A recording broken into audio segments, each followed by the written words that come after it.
Imagine a grand courtyard in the heart of 17th century Europe. The marble balconies are filled with nobles in extravagant gowns and powdered wigs. The air is alive with music, chatter, and the occasional burst of laughter. But today, the entertainment isn't music, dancing, or theater. It's something far darker. Servants and handlers scurry about, leading cages toward the center of the arena. Inside, the animals pace nervously, foxes, hares, even wildcats, unaware of the gruesome fate that awaits them. In the middle of the courtyard, long slings of heavy webbing are stretched taut between pairs of aristocrats, each dressed as if attending a royal ball. Their hands grip the ends, their eyes fixed on the cages. The signal is given. A gate swings open, and a fox bolts forward, desperate for escape. It races across the cobblestones and straight over one of the waiting slings. In an instant, the participants pull with all their might. The animal is launched high into the air, so high that gasps and cheers echo through the courtyard. Some landings are fatal. Others leave the creature stunned and dazed, only to be scooped up and tossed again.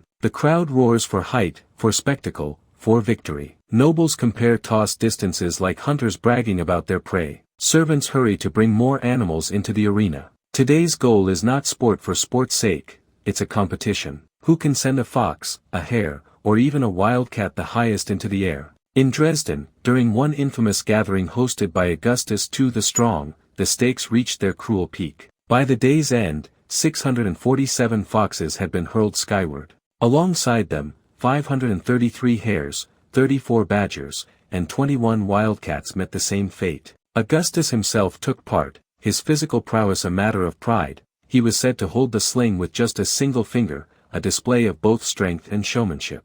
But the sport carried dangers for the humans, too. The animals, terrified and desperate, often clawed and bit their way free. Wildcats, in particular, were known to cling to the slings and lash out viciously at their handlers, sending some nobles fleeing in panic. Yet for the wealthy elite, the danger was part of the thrill. As decades passed, whispers of disapproval began to spread. Writers and philosophers questioned the morality of turning animal suffering into entertainment. Slowly, the glitter of the spectacle began to fade. What was once celebrated as a lively court pastime began to be seen for what it was, cruelty dressed in silk and jewels. Today, the idea of fox tossing seems almost unthinkable, a grim reminder of how the wealthy once amused themselves in the name of sport.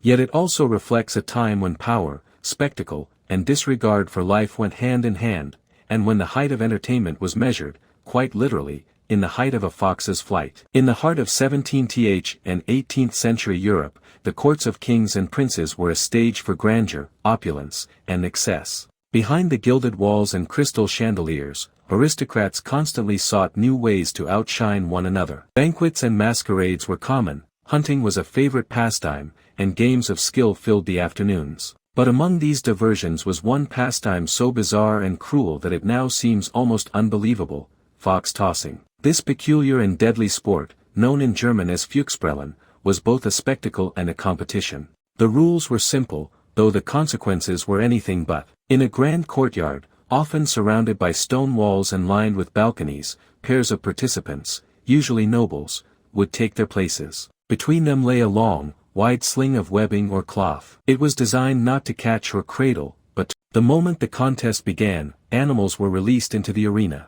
They were not limited to foxes, hares, badgers, and even wildcats found themselves part of this brutal entertainment. As each terrified creature ran across a sling, the two participants would yank hard on either end, launching the animal high into the air. It was not uncommon for the crowd to gasp as a fox soared skyward, twisting and flailing before crashing back to the earth. The higher the toss, the greater the cheers. Reports from the time suggest that in some contests, animals were sent flying as high as 24 feet, nearly the height of a modern two-story building. There were no safety measures, no soft landings. Injuries were frequent, and death was common. But to the aristocrats, these were mere details in the pursuit of amusement. One of the most infamous fox-tossing events took place in Dresden, hosted by Augustus II the Strong, the King of Poland and Elector of Saxony. Known for his love of lavish spectacles and his extraordinary physical strength, Augustus spared no expense in staging the grand competition. The courtyard was transformed into a makeshift arena.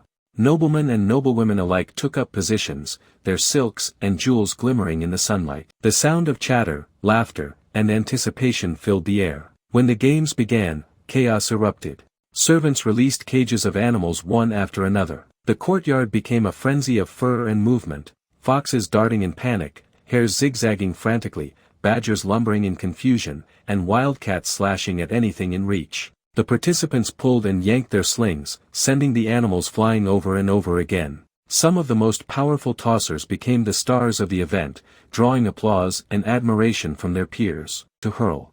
The numbers from that day are staggering. By the end of the contest, a total of 647 foxes, 533 hares, 34 badgers, and 21 wildcats had been launched into the air. The deaths were not a side effect, they were inevitable. For Augustus, it was an opportunity to demonstrate his own might. According to historical accounts, he once held his end of the sling with only a single finger, using raw strength to send an animal airborne. It was a performance meant to impress, and in his court, it succeeded.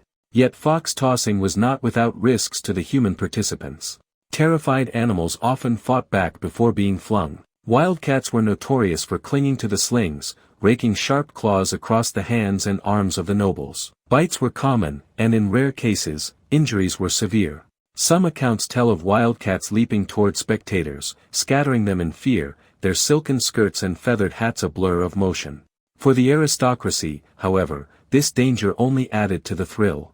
The blend of skill, spectacle, and risk made fox tossing a perfect court entertainment. It was a chance to show strength, agility, and fearlessness in front of one's peers, qualities that were prized in an age when public image was everything. But times change, and with them, attitudes toward cruelty. By the late 18th century, whispers of disapproval began to grow louder.